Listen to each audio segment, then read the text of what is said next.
पांढऱ्या माशीचं नियोजन करण्यासाठी त्याची लाईफ सायकल समजून घेणं खूप महत्त्वाचं आहे. तर 6 ते 10 दिवस पांढरी माशी एक स्टेजमध्ये राहते.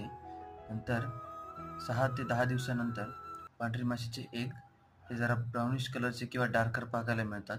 त्यानंतर ती 3 ते 4 दिवस क्रॉलर स्टेजमध्ये असते, ज्यात ती फक्त फिरते, क्रॉल करते. आणि त्यानंतर ही निम्फ स्टेज येते, जी 2 दिवसापर्यंत असते.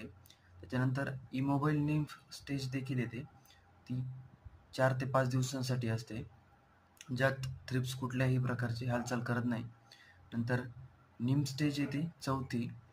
नंतर आपल्याला प्युपा बघायला भेटतो, ज्यात त्याला हेअर्स, केस वगैरे येतात. त्यानंतर ते ट्रान्सफॉर्म होतं ॲडल्टमध्ये आणि त्यानंतर ते एक ॲडल्ट होऊन वॅक्स सिक्रेट करायला तयार करतं आणि आपल्या पिकाला हानी पोहोचवतं. ही स्टेज देखील 3 ते 4 दिवसांची